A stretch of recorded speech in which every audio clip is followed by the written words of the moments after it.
Okay, so this just dropped and I'm already seeing people confused. The new US Dietary Guidelines say eat real food, cut sugar, and eat more protein and, quote, healthy fats. Some of it, depending on how you interpret this, could accidentally push people towards more saturated fat than they should actually have. So today I'm going to be translating the new US Dietary Guidelines that just came out a few days ago. No politics, I promise this will not get political, just what it means for your health, your cholesterol, and how to apply the good parts of this in a whole food plant-based way. And I'm going to leave you with a plan for how to put this into action right away following watching this video. Stuff that you can do today. So first note, yeah, I am Canadian. However, the majority of viewers of our channel are in fact Americans. And so that's why I'm covering this here, because what is in this document is going to shape what gets put into school lunch programs, hospitals, what shows up in grocery stores. Okay, so what did the document actually say?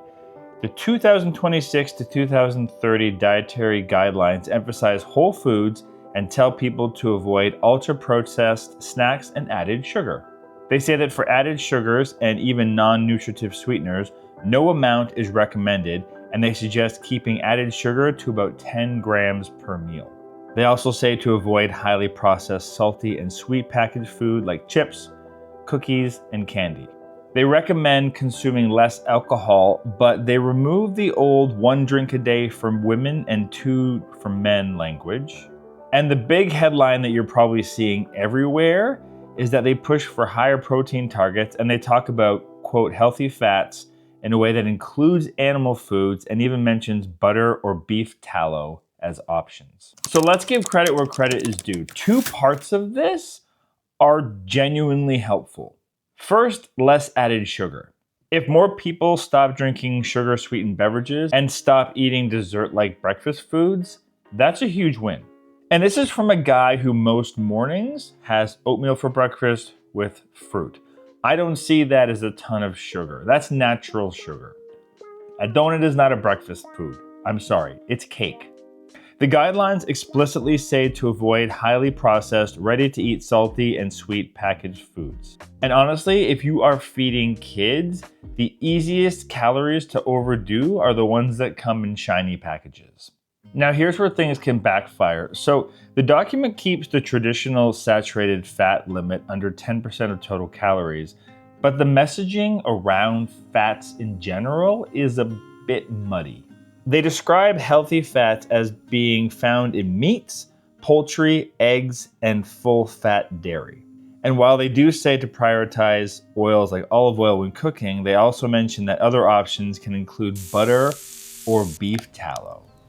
And that's where people are concerned, as they should be. A lot of Americans are going to hear, quote, healthy fats and think, oh cool, butter's back. And that's when the saturated fat creeps up fast. The American Heart Association has been very clear and consistent on this. Replacing saturated fat with unsaturated fats, especially polyunsaturated fats, reduces cardiovascular risk. I'll put a little chart up here on the screen that shows you the difference between saturated, unsaturated, and polyunsaturated fats, just so you can understand what goes in different categories of food. And then there's the protein issue. They encourage higher protein, and protein is important. But in the real world, most people don't hear protein and think lentils. They think meat and cheese. And this part is really important. Your protein source matters. Large population studies have found that higher intake of animal proteins is linked with higher mortality risk. And swapping in plant protein, especially replacing processed red meats, has been associated with a lower risk. And just to be clear, this is not about demonizing individuals.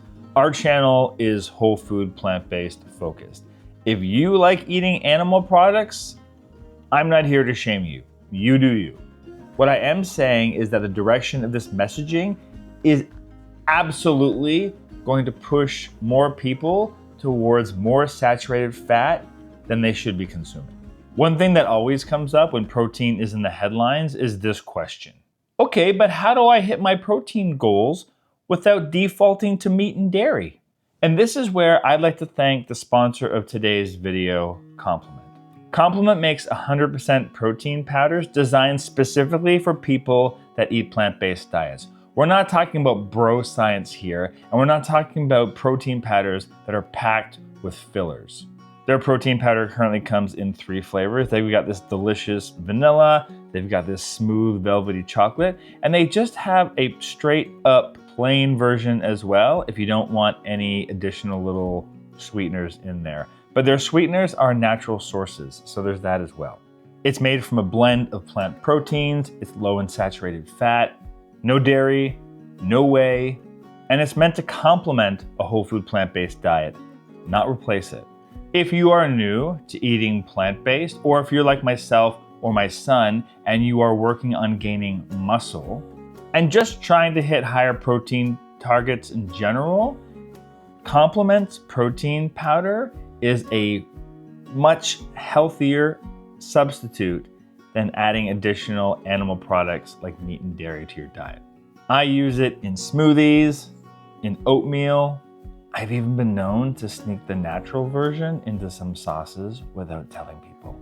You can use the QR code that's been on the screen the entire time to get 15% off of these products as well as any other Complement products, including their creatine powders. They've got an awesome plant-based daily supplement essentials capsule thing that I have every single day instead of taking like a D3 and a B12. It's all in one capsule. I love it. What I especially appreciate about their products is that they are all third-party tested. All of the information about them is widely available. Their packaging is compostable. So if you're looking for a clean and healthy way to bump up your protein in adherence to these new guidelines without using saturated fats, I suggest complementing your diet with Complement. So I think the main thing that's worth understanding is that none of this information that I'm presenting in this video is actually new if you've been following plant-based health and news for any length of time. Long before these guidelines, under multiple administrations, plant-based physicians have been raising the same concerns over and over again. Saturated fat, animal protein, and their links to chronic disease. Dr. Michael Greger has spent decades reviewing nutritional research, and one of the most consistent findings he highlights is this: saturated fat raises LDL cholesterol, and LDL cholesterol is a major driver of heart disease. That relationship hasn't changed. That mechanism hasn't changed. Your arteries don't care who is in office. That's why when the messaging around butter and cheese and red meat starts to sound more relaxed, his concern isn't political, it's physiological. Dr. Caldwell Esselstyn has worked with patients who already had severe heart disease, people who had essentially run out of conventional options. Now, by removing animal products and added oils, many of his patients saw disease progression slowly stop and even reverse. That's why plant-based doctors get really nervous when they see saturated fat being normalized. They've seen what happens downstream, not in theory, with actual patients. Dr. Neil Barnard often points out something that gets lost in the protein conversation. Most Americans don't have a protein deficiency. They have a fiber deficiency. As we have talked about here on this channel, the only protein sources that come packed with fiber are plant proteins. They also come with antioxidants and far less saturated fat. And that is why they show consistently better outcomes for diabetes, heart disease, and weight loss, and weight maintenance. So when you hear eat more protein, the source makes a big difference in your health. And Dr. Dean Ornish's work reinforces another key point. It's not about chasing one macro, protein, fat, or carbs. It's about dietary patterns. And the pattern that keeps winning in health research is plant-forward diets. So I'm sure you have seen all of these plant-based professionals raise concerns following these new guidelines. It's not reactionary, It's based on decades of outcomes, not trends. All right, so that's all the medical context. Now let's make this usable for you today. Because the goal here isn't to argue guidelines, it's to help you eat in a way that's healthy for your body.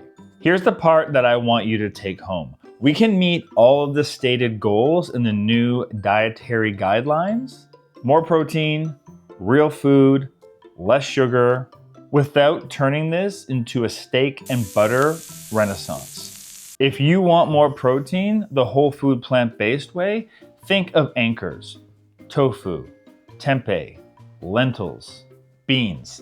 They give you more protein and fiber, which is the magic ingredient for satiety. For healthy fats, it's not just about what's natural. That's a bit of a trap that can lead you to having a lot of saturated fats.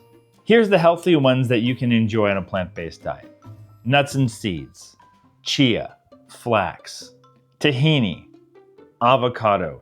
If you're one of those people that like to have a little bit of olive oil, have at it. I don't include it in my diet, but I'm not gonna yuck your yum. And if you don't want to hurt your brain and just have the simplest way to think about all of this, consider the 3-2-1 plate rule. 3-part plants, vegetables, fruit, whole grains, 2 parts protein, so beans, tofu, lentils, 1 part fat, so that could be nuts, seeds, avocado, or tahini. This is how you win your meals without counting macros. And if you want to put this into practice right away, here are 3 meal ideas that you can try this week. Taco night. Swap out half or all of your animal proteins with beans, lentils, shredded tofu. Use the same seasoning. Add roasted pepper and onions. Nobody is even gonna notice. Pasta night. Try a marinara sauce and just blend some white beans or chickpeas into it. Or make a delicious lentil bolognese. In the last 2 minutes of the pasta cooking, throw some broccoli in. You will hit that protein without the saturated fat hike. Breakfast, consider a tofu or a chickpea scramble loaded with tons of vegetables. Or if you're like me and you like a little bit sweeter, you could have an overnight oats. You could have oatmeal made in the morning, add some chia or flax, some fresh berries, or bananas or apples or whatever kind of fruit you like in your oatmeal. That said, if you're adding yogurt to your dish, make sure it's not the flavored kind that are just packed with added sugars. So if you want to hit all those guidelines and eat the healthiest possible way, consider whole food plant-based as the ticket. And if you want even more meal ideas in addition to these ones, consider picking up our cookbook, which all the meals are plant-based, they're whole food, they're packed with fiber, they've got protein sources in every single one. You can use this link that is on the screen right here. If you're old school and you prefer a hard copy, use my email address right here and I'll let you know how we can send one to you wherever you live in the world. So I'm genuinely curious, what part of these new guidelines felt helpful for you and which ones felt a little bit sketchy? And let me know in the comments down below if you'd like me to do a follow-up video on this where I make you like a meal plan for the week with meals that hit all these guidelines in a whole food, plant-based way. If you enjoyed this video, hit that like button to let YouTube know to share it with other people. Obviously subscribe for more videos like this. And since you're still hanging around to the end, YouTube has got this video all queued up for you to enjoy right now. Thanks for watching, everyone.